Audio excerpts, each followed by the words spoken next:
And welcome back, everybody. This is Pucks from the Pine Tree Pod. I'm your host, Benjamin Kennedy.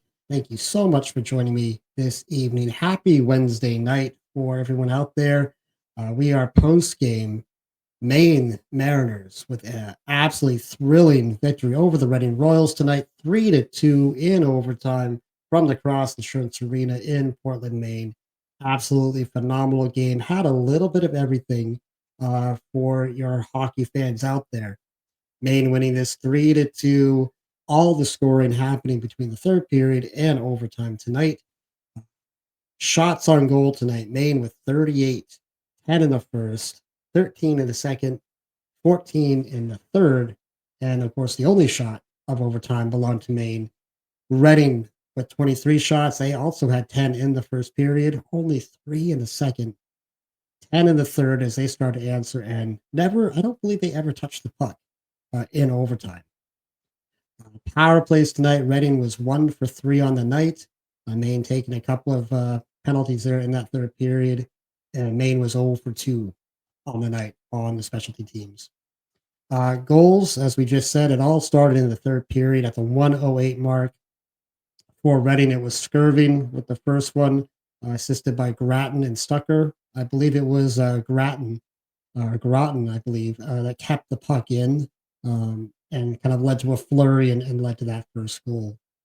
Wonderful answer about 37 seconds later at the 1:45 mark. Patrick Gay from Evan Vierling and Mason Millman. I thought Millman was, again, very effective tonight. Had all sorts of shots for himself tonight. It was great to see. Actually, looking at Millman, he had 3 shots tonight himself. 8:05 mark, this was on the power play for Reading. It was Casario from Stucker and Smith. And then at the 19:53 mark, 7 seconds to go, after Maine had had a 6-on-4 for a couple of minutes there leading up to this, Brooklyn Kalmakoff popping one in, assisted by Lambert and Berger. And then not long after that, at the 28-second mark in overtime, Jimmy Lambert, assisted by goalie Ryan Bischel and Brooklyn Kalmakoff. So absolutely awesome results there. Goaltending tonight for Reading, Keith Petroselli, who's had a phenomenal season, faced 38 shots, 35 saves, and Ryan Bischel, 21 saves on 23 shots. So, what do we like? I tell you, we were 7 seconds away from going to 3-6.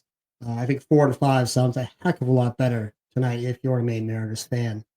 I do think this game really starts and stops with the goaltending. I would honestly say for both teams. I think they were both phenomenal tonight.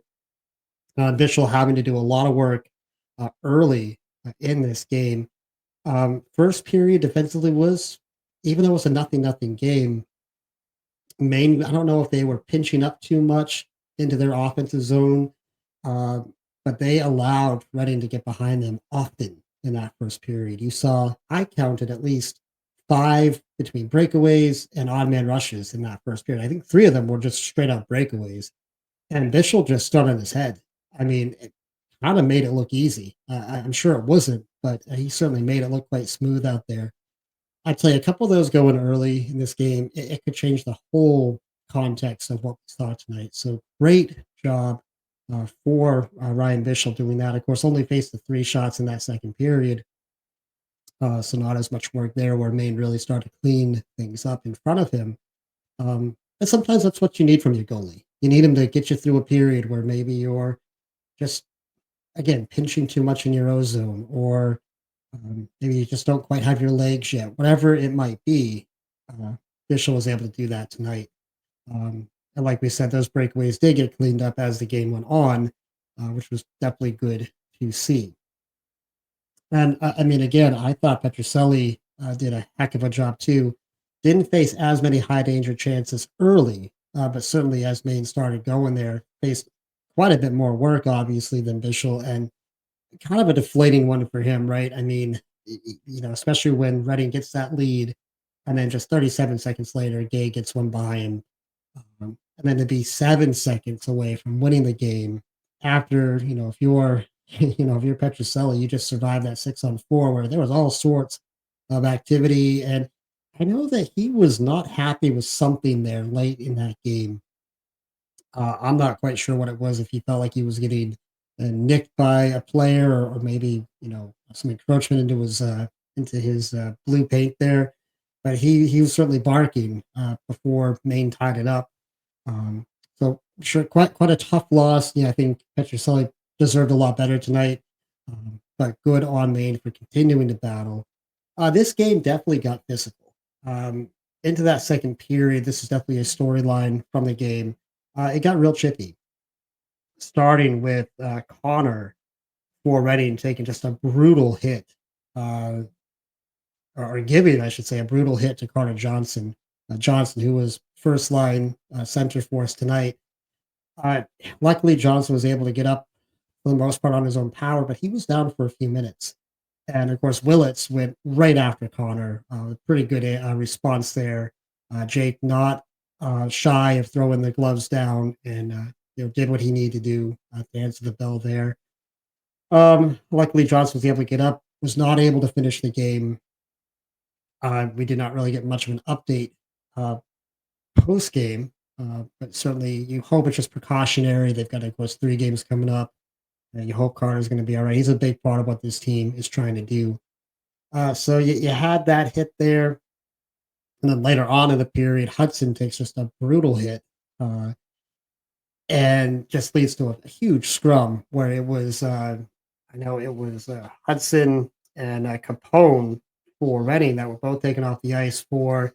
They both got multiple penalties, but it was misconduct, continuing altercation was the call. So it wasn't a misconduct out of the game. They did both come back into that third period. Um, And I think again, going back to the Connor hit, the real frustrating thing here for Maine is it wasn't called a penalty. I mean, it's such a dirty hit, in my opinion. I guess I should go back and watch it again on Flow Hockey. The play happened so fast live, but I'm not sure how that's not a penalty. And the ref is sitting right there in front of the play. And that's part of why Maine was so kind of ticked off. And then you have the play, later, the brutal hit on Hudson, which was called a penalty. Luckily, Maine does get a power play out of that one. Um, and it was not much before that Carter hit. Maine did take a too many men on the ice penalty, which I know that Wallen was barking at the refs about. So there was a lot of frustration, I think, from Maine with some of the officiating tonight. I'm not one to typically blame officiating, but that hit on Connor again, from Connor, I don't know how that's not called. I do not know how that's not called. So you have Johnson out of the game, and then of course Hudson has to sit for a while. He gets taken right off the ice. I think with about 4 or 5 minutes to go in that second period. So now all of a sudden you're down two forwards, two top forwards. So all of a sudden Maine is, you're in this 0-0 game. It's getting really chippy, really physical, and you're having to juggle all these lines around. And listen, good on them. They stuck with it, and they were able to battle through it. Hudson was able to come back into the game. Johnson did not return. So I think that's even more impressive to see how they were able to get through that and respond. This was a big response game for me, not just responding from the last game down in Worcester where they looked, I don't want to use the word lifeless, but lethargic. It just wasn't their night there on Saturday when they were down there in Worcester. So they responded to that, but throughout this game, they continued to respond. They didn't play all that great defensively, but Ryan Bischel stepped up and kind of saved them. He responded. Then that second period, it starts to get chippy and physical. You had a good physical response from Maine with again guys like Willits and Hudson and some others really out there throwing their weight around. Um, and then the scoring responses. Patrick Gay with that first one right after Reading had put something on the board, and then of course the response there late to not give up on the game and to get it tied up. So this really was a game of responses, and I love that. And I think when you really look at this from a big picture perspective, this is a character building win. I think every team, every season, you have these kind of seminal signature type moments throughout a year that really brings you together, gives you something to build off of. This season, this is only 9 games in. They haven't really had much flow. right? I mean, talking to Mike Keeley tonight, they had one game in 9 days or something like that. You've got other teams that have played. I mean, heck, Reading coming in tonight, I think they had already played 12 games on the season. So just really not a chance for Maine to not much to build off. They haven't had a big road trip yet to have those kind of bonding moments for the team. So I think this game tonight, with all the ways in which they responded to adversity, is really something they can build off of. That's really, really exciting stuff. If we have any negative to point out tonight, it's the power play. Okay, kind of continuing to struggle. I know 0 for 2 tonight. I think their percentage is right around 9%. Being the Bruins fan that I am, we know the Boston Bruins are struggling with their power play right now, but Maine's struggling even worse in terms of percentage. Uh, Something they got to get figured out. You watch their power play, you see shot generation, you see there's some good creative play out there for the team, but uh, you're just not seeing that execution. So you hope that they can continue to work on this because you can't go through a year where you're so bad in terms of execution on a power play. You just can't do that. So again, don't want to be too negative tonight because this was just such an exciting win. That is something that I think we'll be watching for as the season goes on. And I'll just say, what a shot from Lambert coming down the center of the ice. So happy for him. He comes down here to Maine after starting in Providence, and listen, he's got a great attitude about it, but these guys want to be in Providence. They want to build their game. So, he's coming down here probably with, I would imagine, a little chip on his shoulder. Really not his fault, right? Everything happening in Providence with Patra and Tufty and Jones all coming down from Boston, it just leaves this glut of forwards in Providence, no room for Jimmy. So he comes here and he's been very, very good. Tonight had an assist as well in the game on that tying goal. And I think he had 6 shots on the night too. It was a +2 on the night. So great game for Jimmy, and a few more of those. He won't be here for too long, but good stuff there.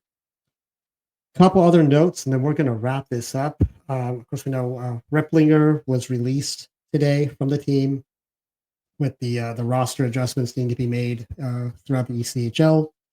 Of course, one of the notes coming into the game was Carter Johnson is sitting at 99 points in his ECHL career, so he is looking for his 100th point. So it'll be exciting once he's able to come back. Hopefully, he's back soon to get number 100 on his career. And of course, no Peterson tonight. So again, they did this without another top forward in their lineup. Upper body injury. Looks like he was put on a 3-day IR. So you hope that means he's not too long to be out, but he's certainly a big, big part of this team. You don't want him to be out for too long. And word on Christian Sarlo, looking like we might see him this weekend, which would be a welcome sign with the 3 games coming up. And I think a little bit of uncertainty now with both Peterson and potentially Carter Johnson. You could use a Sarlo coming into this lineup. So we'll see how that goes. Of course, the boys are leaving tomorrow afternoon to head up to Canada to play the Lions there on Friday night.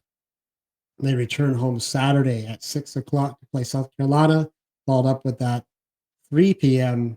matinee from the Cross Insurance Arena. So they get 3 games this weekend to go check out.